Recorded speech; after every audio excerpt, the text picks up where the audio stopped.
Hey there, and welcome to Taiwan Talk, where we share the stories of people living in Taiwan. I'm Trevor Tortomasi, and joining me in the studio today is John Murn, co-founder and executive director of All Hands Taiwan. All Hands is a nonprofit that helps people network and foster professional connections and helps organizations find new ways to contribute to Taiwan. John, welcome to the show. Thanks for having me, Trevor. So I guess we can start off simple. Can you tell us a little bit about All Hands Taiwan and its goals? Sure. We are past the 3.5-year mark of doing what All Hands does, which has been an evolving thing. As you mentioned, we have networking events effectively monthly at the moment. They've been more frequent and less frequent over the past few years. We've hosted a couple of job fairs, possibly Taiwan's largest ever job fair. How big was that? We had 3,000 attendees and about 25 companies. Bragging rights. That's amazing.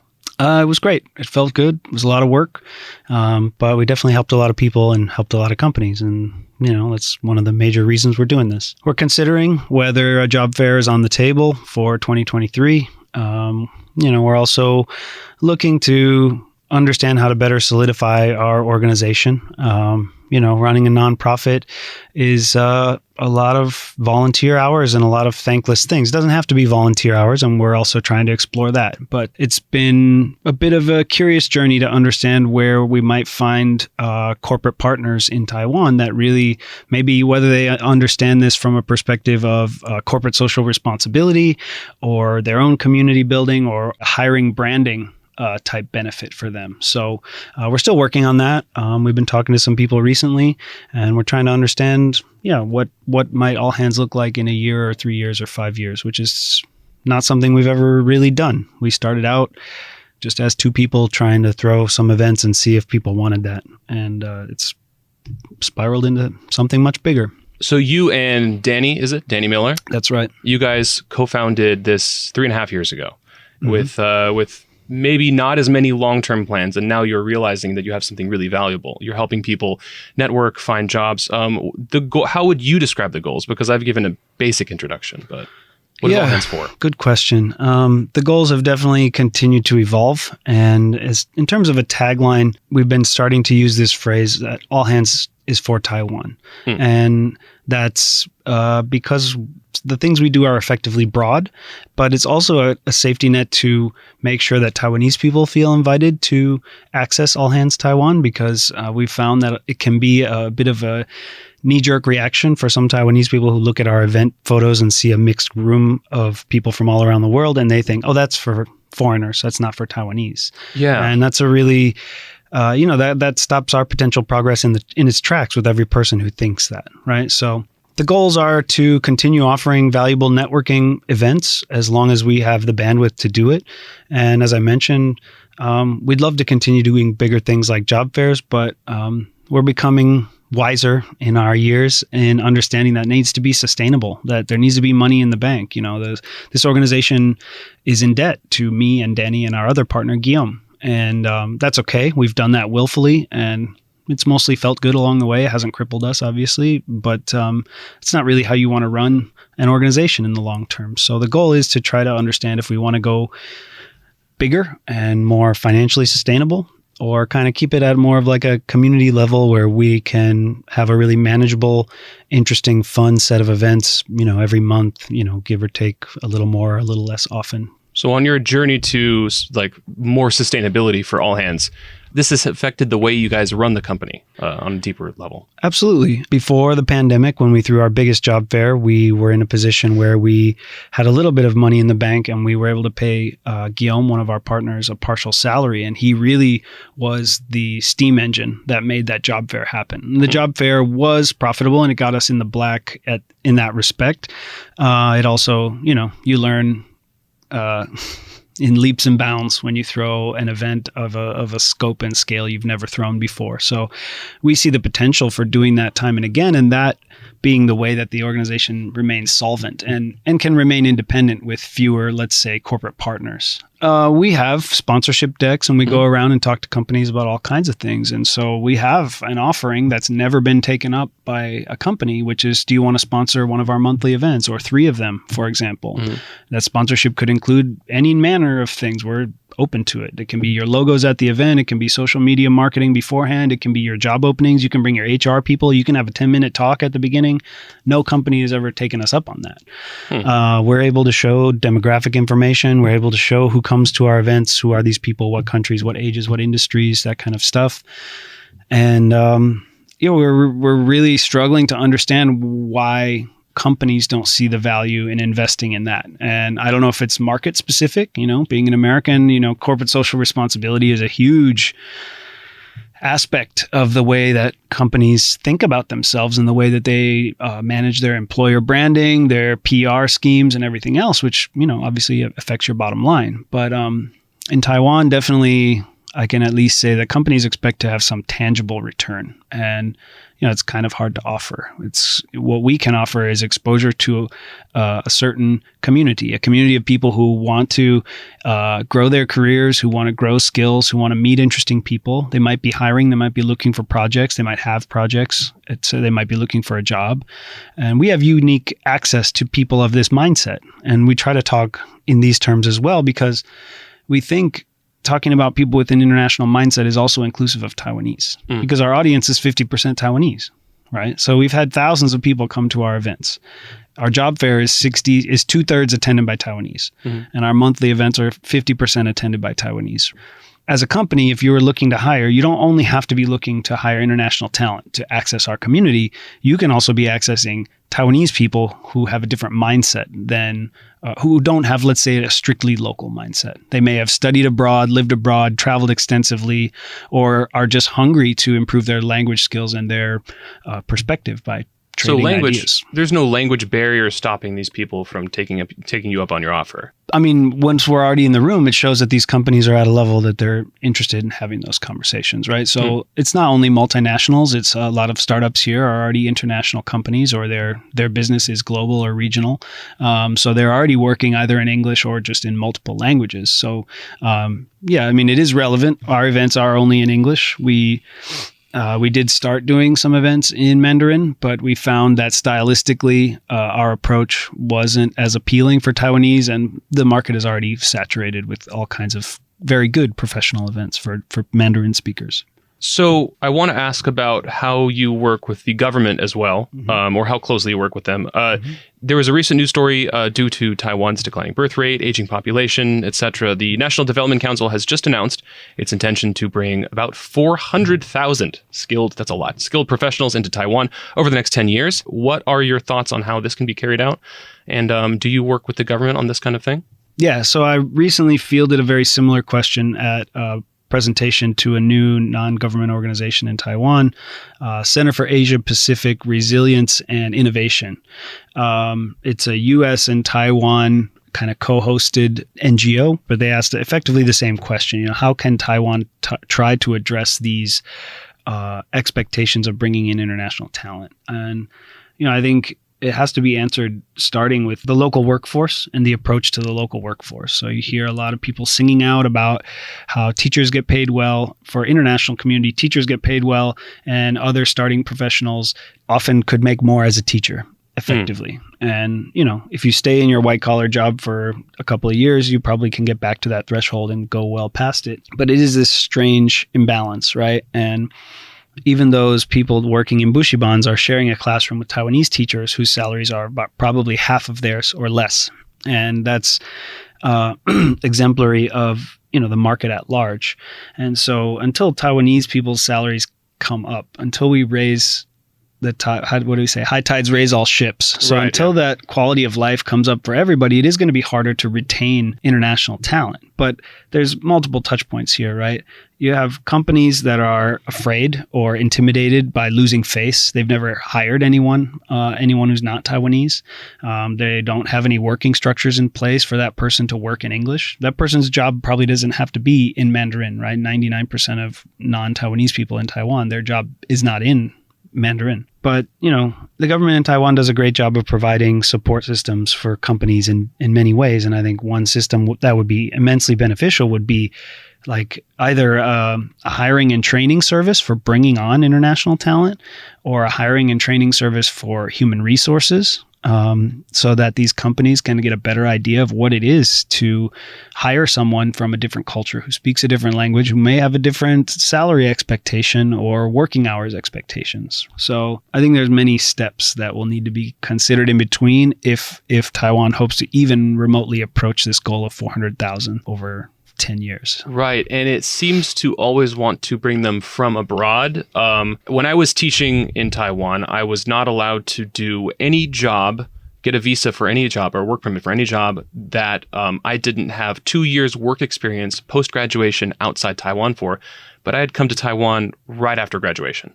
I feel like there's a lot of people here who are teaching who are not only willing, but also like pretty prepared to go into other careers. There might be some legal hurdles, but how do we get Taiwan to hire people from inside the country as much as from outside the country? Yep. Really good question. I totally agree. A few years ago, we were at a meeting hosted by, I don't remember if it was Ministry of Foreign Affairs, but one of the governmental organizations. We were the only non-Taiwanese people in the room. There were senators and major corporation C-suite type folks there. It was moderated by a couple of professors in international business. And one of the pieces of feedback I gave in that meeting was, I think one of the questions was, what can Taiwan do to market itself better internationally to attract talent? And one of the pieces of feedback I gave was, dedicate some budget and effort to first inspiring the people who are here to be mouthpieces. So if you have, 80,000 Canadians or 100,000 British people or 250,000 Filipinos,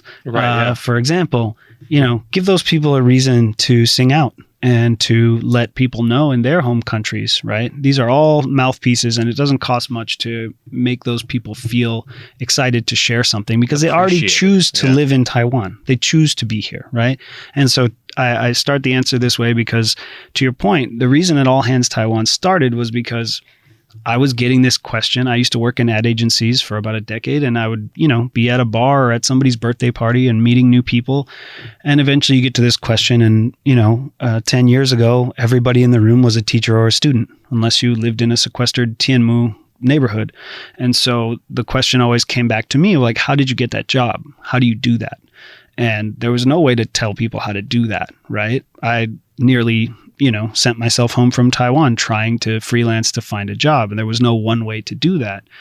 But we also recognize that, totally to your point, let's say probably more than 50% of Bushiban teachers who choose to stay in Taiwan for several years or their whole life would choose a different career if they could.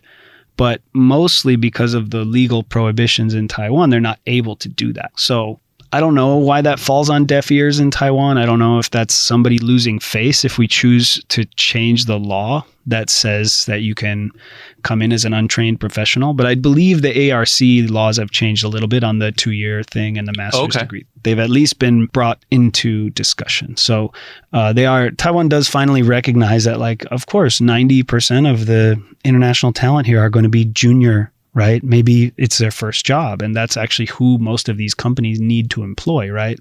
Junior technical writer, an account manager who speaks German, or, whatever that kind of thing is. That seems to be one of the most common moves I've seen is people working in teaching, and they can spin it as like being an English language editor, and then they move into editing jobs. That is how I got one job previously. But what advice do you have for foreign workers who are looking to move into a new industry who are already here? Sure. Project-based work is good. Do something to develop a portfolio. Do something to demonstrate that you have the skills, whether you want to be in graphic design or you want to get into coding or you speak several languages, then, you can get a certificate. So do things that physically or tangibly can demonstrate what skills you have or what you've accomplished. That helps, obviously, not only in earning conversations with companies, but if they have to prove to the government why they're giving you that visa, right? The 2-year requirement in the past was protective, right? So that non-Taiwanese people were not taking jobs from Taiwanese people. But now we have a very opposite situation. So that, and then networking, again, that's why All Hands started. When people would ask me 10 years ago, how did you get that job? I always said, you should go out and meet as many people as you can. And it's the long game, but that's the one thing you can control. Those are the two things you can control: how often you go networking and how hard you work on whatever skill it is you want to show, or profession it is you want to work in, and show that you can do that. So control the things you can control. And, if you choose to stay on the couch rather than going to a networking event, then, you live with that choice. It doesn't mean you have to go 7 days a week to 2 events a day, but if you choose to hang out instead of working on your graphic design, these are trade-offs you can make that will help you eventually claw your way into something. And this is a sort of an adjacent reminder, but if you want to learn anything in today's world, like, it's all on the internet. It's so available. How come a mostly foreigner-helmed Taiwanese nonprofit is seen by a lot of people as an answer to help move forward with their career in Taiwan? Well, of course, we're proud when people see it that way. And the reason that we're seen that way in our belief is that we're nimble. We've achieved a lot for a small organization in the course of a few years. And I think we look like a bigger organization than we are. We're proud of our branding. We intentionally have a professional photographer at every event. We work hard at that because we're trying to give a good experience. It's also why we work hard at the style of our events. But it is problematic that we're seen as one of the most maybe important job resources in Taiwan. And it's problematic because we're a volunteer-run organization with 4 or 5 people at the core who all have day jobs. And you have corporations like 104.com.tw, which has something like 9 floors of a high-rise as part of the hiring ecosystem. And you have governmental organizations, whether it's at IDB or Talent Circulation Alliance, Bureau of Foreign Affairs, and, there's several different offices to deal with it. But if I can offer, a bit of a critique to that, it's partially is because the Taiwan government hasn't really made any effort to involve non-Taiwanese people in its efforts to bring in international talent. If you go to the government branded job websites and stuff, it's pretty clear that they're mostly not written or edited by native English speakers, and the design is not modern. And, I'm guessing a lot of these projects don't actually get that much money. They're well-intended, and maybe one office or one politician needed a win on that, but they're not well-sustained. One of the real issues with this 400,000 people in 10 years mark is like underpinning that. Is there any government organization or person who really wants that? Because you don't hear any politicians at all in Taiwan talking about improving the international talent pool or helping Taiwanese companies understand how to hire international talent. You don't hear anybody doing that, right? Or reminding people that cutting costs is not the way to, maybe it's the way to bring people in, but it's not the way to keep them. Right. Taiwanese people's identity is inextricably linked to the challenge of bringing more international talent to Taiwan. White faces, black faces, Hispanic faces are still a novelty in places in Taiwan, right? I want to just tell a quick story about someone who has become Taiwanese on paper and their experience of receptivity or not with Taiwanese people. So there's a friend we have from Guatemala. He's been a panelist on All Hands before. And Guatemala is a country where there's no real penalty for giving up your home citizenship, which it is problematic if you're an American. In several other countries, they'll penalize you for that, or there's a certain time before you can apply to get it back. But to become a citizen in Taiwan, you have to give up your home citizenship. So because Guatemala doesn't care, this person gave up his Guatemalan citizenship. He's married to a Taiwanese woman. He applied. He's finished it. He now has a Taiwanese identity. He is Taiwanese. He can vote, the whole 9. When he goes to the bank, he hands over his Senfenzhen or his ID, and, he had to change over all of his stuff because his ID numbers change. And of course, he's hearing the bank tellers all twittering, and then they're saying, why go in this, why go in that, why go in this. And they don't really believe that his ID is real. Yeah. And it causes a stir, and he's there for hours. And then that's a whole afternoon. Yeah. So. Yeah. So I think culturally, all of these conversations of how do we internationalize Taiwan, it goes really deep into preparing Taiwanese people for that idea, not just these systems of being ready for a white face to hand over a Taiwan ID, but accept Filipino people as equal, accept migrant workers as equal, and not have it be a novelty when you see a white person when you go hiking out in Nantou or something like that. Like there's a gap in this normalization, right? The businesses that are calling for this exist in a different space than 85% of the Taiwanese populace. Yeah, it is something that people will have to get used to. And sometimes this kind of, quote, getting used to it can take generations. But I think with the age of the internet, shouldn't there be a way we can do it faster? It seems that way. Yeah. I mean, also as a positive, I point to how much Taiwanese people are willing to listen to the government's guidance on things. The way that we made it through COVID, for so long and things like that. I do think the government has an opportunity to lead the rhetoric and change some minds about how the general public thinks about who lives in Taiwan and who they are and how they're related to you or me, So for bringing people into Taiwan, there is a gold card program, but the standards they set for applying are bafflingly high. And I have seen people, even after they've gone through many steps of the process, and it seems like they're almost going to get the gold card, there are so many twists and turns that they issue about, 2,000 per year? I don't know. I think total to date it's like less than 5,000. But that's kind of the goal, right? It's meant to be this prestigious. Well, not thing? Necessarily prestigious. The goal was to bring like very accomplished talent, people with patents, people with specialized knowledge and things like that. But again, there's gaps, right? Like categories. So is the gold card a template for something that could be much better, or is there some kind of massive change that you think needs to be made for a program like this to function? I think the gold card can best be seen as a template for understanding how to give job seekers not in Taiwan time to look for a job and maybe align that with resources. So, Taiwan's been talking for several years about digital nomads. Should we care? Are there enough of those people? Is it useful for them to be here? Are there resources in Taiwan? There's not really a visa for those people. There's not a good visa for freelancers in Taiwan. There's not a good visa for artists in Taiwan, right? So the gold card, I would say at best can be partially a template for those kinds of things. I think if you want to bring in 400,000 people in 10 years, you need to make it easy for them to land here and look for a job. Because most Taiwanese companies won't hire someone they've never met without bringing them here. So, that part of the gold card I think is really important. You give people an open work permit for a certain amount of time and you give them a visa that gives them, 3 months or 6 months. You can still give them a financial requirement. They need to be able to pay for their own life when they come here. Sure. But, as you pointed out, when you came here, I came here and taught. We probably both had the same experience of coming on a tourist visa and then being told to leave and go somewhere else and change the paperwork and come back so that we could work legally. And the whole time until we received our first paycheck, we were living off whatever money we had. Yeah. And how many times have you been to Hong Kong now? A million. Yeah.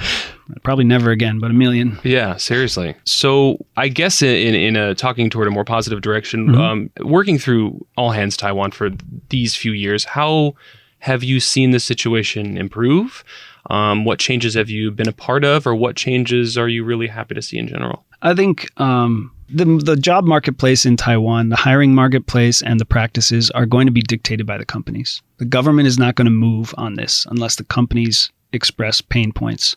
If semiconductor companies and Amazon Web Services and Gogoro and big companies that have their foundries here aren't clamoring for support on something like needing more professionals, the government's not going to be incentivized to do that. So we definitely see and hear from companies that are proactively trying to hire. They have clear agendas, they have budgets, they have headcounts. They're trying to get the requisite people to do what they want to achieve with their business. So I think, that's a very positive thing. And we definitely hear from companies that are bumping up against limitations or bumping up against, legal things that make it a bit of a challenge for them to do some of the hiring they need to. But I would say that the big companies in Taiwan have the greatest potential to impact the hiring changes and the hiring environment in Taiwan. And the faster they bump up against those restrictions that they didn't realize were there, I guess the faster you break the glass ceiling. Absolutely. A lot of people don't know this. The Taiwan government has to read and respond to the American Chamber of Commerce's annual white paper.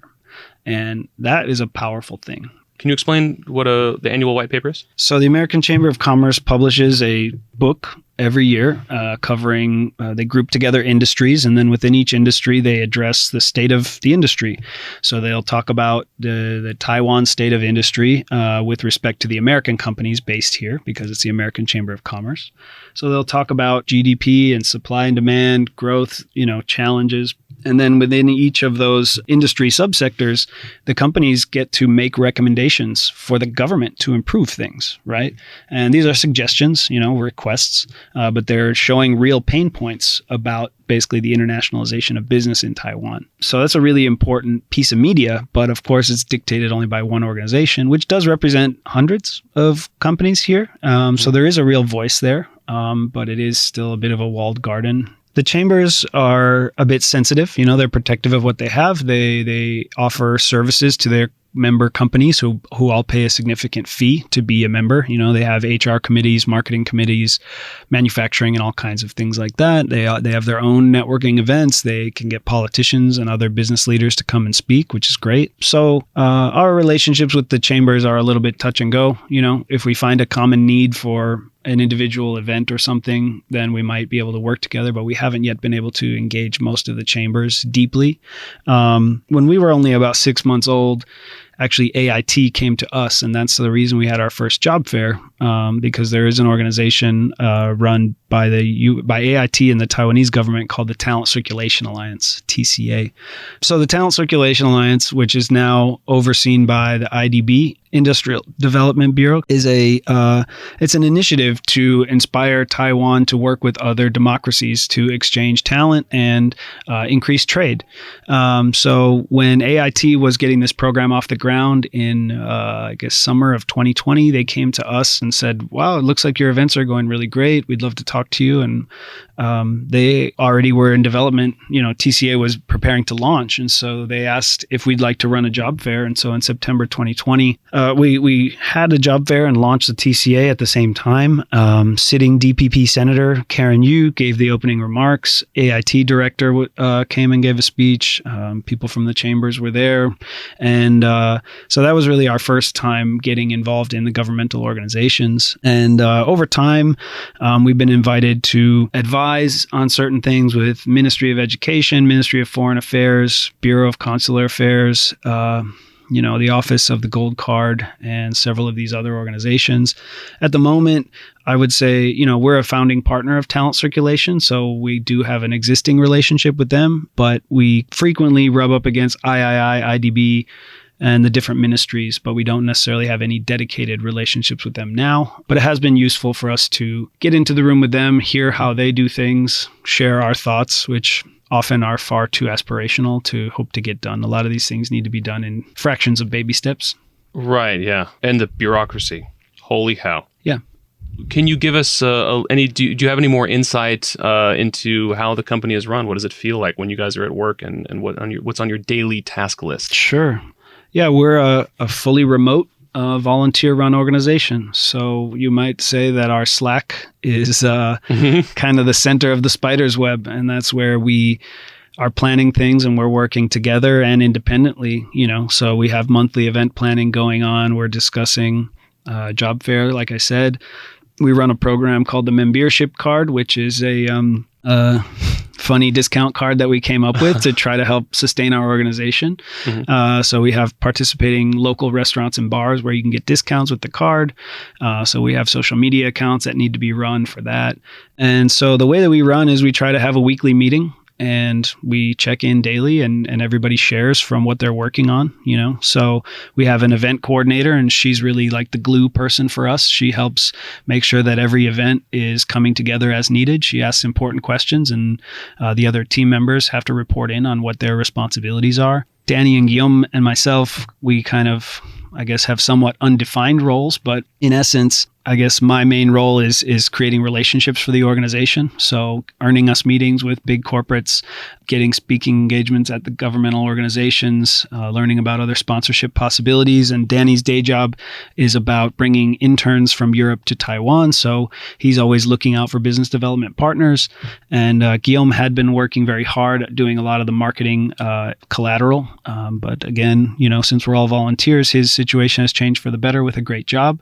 So his bandwidth is a bit less. And so we really need more volunteers. We really need more people who can and are interested in coming out, whether they're young people who want to get experiences in marketing or event planning, or whether they're experienced business development people who can help us refine our pitches and things like that. So, every month, our events are also staffed by volunteers, and we really are grateful to those people. If you go to our website, there's a picture with about 50 people in All Hands Taiwan t-shirts. Those are all the volunteers from our big job fair in 2020. And that wasn't even all the people. That was the first shift. And so wow. We're proud that our organization looks put together. But maybe one of the things we are struggling to do is to continually share the message that, for this kind of organization to be sustainable, we do need people to come out and offer to help, and not necessarily, it does help to come and help at one volunteer at one event, but we also need people who have a little bit of bandwidth that can contribute over time to things like helping us do marketing or events and things like that. So finding sustainability for All Hands is no easy task, but moving forward, what's on the agenda? We're really weighing kind of two levels of commitment. We're kind of in a gray area post-pandemic. Obviously, it affected the rhythm of our events. It affected our what we hoped to have been 2 job fairs in 2021, which would have shaped everything for our organization, making it financially soluble and probably having, a small handful of employees. But currently we still sit as a handful of volunteers. So we're really trying to understand if we have it in us, and if one or more of us wants to commit and make this our job and really change our approach to fundraising so that we can earn, let's say, 6 or 8 months of operating funds before we go into a job fair cycle, and hopefully then, are working in a profitable or financially sustainable way. Or if we decide we kind of just want to scale it back and continue doing the networking events that we do now, which are great. I'm really proud of our organization in that we have a very open mindset about that. And we have open conversations about that. For more than 2 years, we've talked about, hey, what if this is it? What if our bandwidth runs out? Or what if we all just decide we don't want to do it? And, I can say with a lot of confidence that we're all really proud that All Hands Taiwan has already served its purpose in this society, and that's amazing. We feel great. We've helped hundreds of people get jobs. We've helped dozens of companies improve the way that they do their hiring. And knowing that if we want to walk away from it is kind of an empowering thing. It's not scary to think about doing less or doing only what's manageable. But looking at the other possibility, it's interesting. It's very different for us to think of one or more of us to make this our job, because we never ever started with that idea. We never ever thought it would be an organized nonprofit. So we're kind of at a crossroads, and we're talking to people that we hope are better advised than us to help give us some insights and some suggestions about which way makes more sense for us. Yeah, well, I think it's clear that you're working on something that has immense value in Taiwan. I just hope that the Taiwanese government, maybe bigger businesses, can see how they can benefit from this too, and how the society can benefit from it as a whole. So where can people find you or All Hands or anything else, events you've got coming up? All Hands Taiwan is on Facebook. We're on Instagram. The membership, which I mentioned, is also on Facebook and Instagram. Mm-hmm. For events, it's easiest to find us on Facebook or LinkedIn. We are looking for interns. If you're interested in business development, account management, accounting, marketing, graphic design, I'd love to talk to you. You can email me at john@allhandstaiwan.com, John with an H. Watch the Facebook or LinkedIn. We like to try to have a few events up in advance, but it's hard to stay ahead of the calendar. Thank you for coming in to talk today. Thanks for the time, Trevor. I really appreciate it. And here we are at the end. If you've enjoyed our conversation or you have ideas about the conversation, hit up ICRT or Tortomasi on Instagram and reach out to us. And if you enjoyed the conversation, obviously, please share it as well. Tell people about the podcast Taiwan Talk. And for everything else, until next time, I'm Trevor Tortomasi on ICRT FM 100.